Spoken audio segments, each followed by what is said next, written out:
इस वीडियो में हम लेishmaniasis डिजीज़ के सिम्टम्स, पैथोजेनेसिस, ट्रीटमेंट और उसके प्रिकॉशन के बारे में पढ़ेंगे। प्रीवियस की 2 वीडियोस हम कंप्लीट कर चुके हैं। लेishmania डोनोवानी पैरासाइट की पूरी लाइफ साइकिल हम पढ़ चुके हैं, तो दोनों ही पार्ट्स को आप देखिए, लिंक आपको मिल जाएगा डिस्क्रिप्शन बॉक्स में। यहाँ इस थर्ड पार्ट में हम सभी सिम्टम्स, प्रिवेंशन और ट्रीटमेंट के बारे में डिस्कस करेंगे। Incubation period is long from 3 to 6 month. Incubation period जितने समय के लिए इंसान इन्फेक्टेड रहता है वो 3 से 6 मंथ तक वेरी करता है। Early symptoms of kala azar include, देखिए जो लेishmania डोनोवानी पैरासाइट है ये लेishmaniasis डिजीज कॉज करता है। लेishmaniasis डिजीज के ही 2 नाम और हैं, एक कालाजार और एक ब्लैक फीवर। तो अगर एग्जाम में कालाजार नाम से आता है कि कालाजार बीमारी किस पैरासाइट की वजह से होती है और उस पैरासाइट की लाइफ साइकिल को डिफाइन करिए, तभी भी आप लेishmania डोनोवानी के बारे में ही बताएंगे। और अगर एग्जाम में आ जाता है कि ब्लैक फीवर किसकी वजह से होता है, उस पैरासाइट की लाइफ साइकिल डिफाइन करिए, तभी भी आप यही नोट्स को इसी सीक्वेंस में आप आंसरिंग करेंगे। ठीक है, तो जरूरी नहीं है लेishmania डोनोवानी पैरासाइट की लाइफ साइकिल आपसे डायरेक्टली पूछी जाए, इस तरह से क्वेश्चन को ट्विस्ट करके भी पूछा जा सकता है। तो आपको ये पता होना चाहिए कि लेishmaniasis डिजीज, कालाजार और ब्लैक फीवर ये तीनों एक ही बीमारी है जो कि लेishmania डोनोवानी प्रोटोजोवन पैरासाइट की वजह से होती है। ठीक है, तो यहाँ पे स्वेलिंग हो जाती है, हाई फीवर हो जाता है, स्फिलीन का एनलार्जमेंट हो जाता है, लिवर का एनलार्जमेंट हो जाता है। ये कुछ अर्ली सिम्टम्स हमें देखने को मिलते हैं।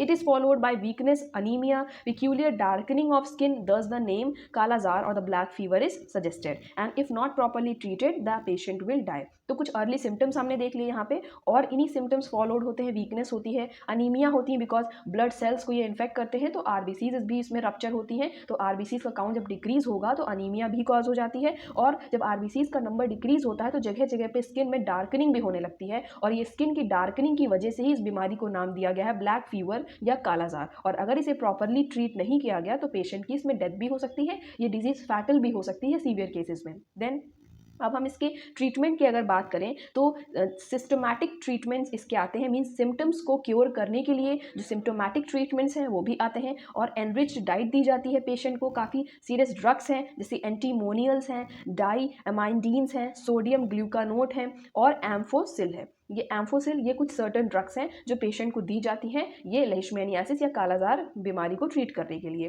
देन डायग्नोसिस की बात करें कि कैसे हम ये डायग्नोस करेंगे पर्सन को डिजीज है या नहीं। By tissue specimen such as skin source और from bone marrow parasite can be examine. Tissue के स्पेसिमेन से, हम सैंपल से, स्किन के सोर्स से या बोन मैरो के सैंपल से हम पैरासाइट को एग्जामिन कर सकते हैं। ब्लड टेस्ट भी बहुत प्रोग्रेसिवली यूज़ किया जाता है। ब्लड टेस्ट से भी हम जो एंटीबॉडीज बन रही हैं बॉडी के अंदर पैरासाइट के अगेंस्ट में, तो उसे भी हम डिटेक्ट कर सकते हैं कि एंटीबॉडीज पैरासाइट के अगेंस्ट बनी, उन्हें डिटेक्ट करके हम जान सकते हैं, डायग्नोस कर सकते हैं। देन आखिरी में हम पढ़ेंगे प्रिवेंशन या प्रोफाइलैक्सिस के बारे में, क्या प्रिवेंशन हमें लेना चाहिए। आपको सिंपली सभी चीज़ें पता है बिकॉज मलेरिया डिजीज में हमने जो भी प्रिवेंशन पढ़े थे वो प्रिवेंशन और यहाँ पर दोनों ही सेम है, बिकॉज ये वेक्टर की वजह से आगे ट्रांसमिट हो रही है। तो सर्टन 2-3 प्रिवेंशन है जो आपको बिल्कुल याद हो जाने चाहिए, क्योंकि आप ये सर्टन डिजीज में लिख सकते हैं, चाहे वो एनोफिलीज मॉस्कीटो हो, चाहे एडीज मॉस्कीटो हो, क्यूलेक्स मॉस्कीटो हो, या फिर ये लेishmania डोनोवानी हो। कुछ सर्टन आप ये पॉइंट्स याद कर लीजिए, बिकॉज ये वेक्टर से होने वाली जो बीमारियां हैं जैसे कि मॉस्कीटो से होने वाली, तो 2-3 पॉइंट्स तो सब में कॉमन होते हैं, जैसा कि अटैक ऑन सैंड फ्लाई हम कर सकते हैं because sand fly he vector है।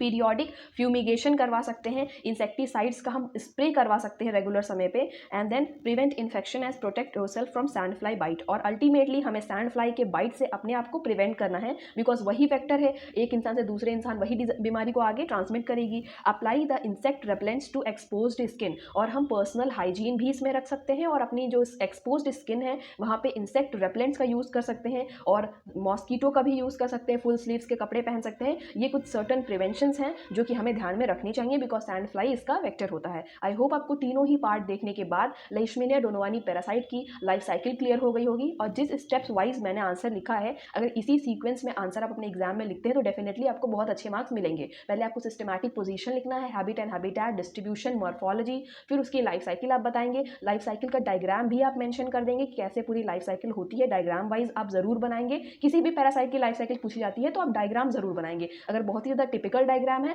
तो उसको आप शॉर्ट में लिख के भी एरो वाइज बना सकते हैं। तो लाइफ साइकिल का आप डायग्राम बना देंगे, उसके बाद लाइफ साइकिल मैन में अगर डाइजेनेटिक है तो दोनों ही पैरासाइट में लाइफ साइकिल कैसे होती है वो आपको बताना है, फिर सीरियल वाइज से उसके प्रिवेंशन, ट्रीटमेंट, कॉजेस और लास्ट में उसका ट्रीटमेंट। ठीक है, प्रिवेंशन, डायग्नोसिस, ये कुछ चीज़ें आप ऐड कर सकते हैं अपने नोट्स में। तो सीक्वेंस में जैसे मैंने सीरियल वाइज से लिखा है ये मोर देन इनफ है, इसी तरह से आप लिख के याद करके एग्जाम में लिख सकते हैं। Thank you.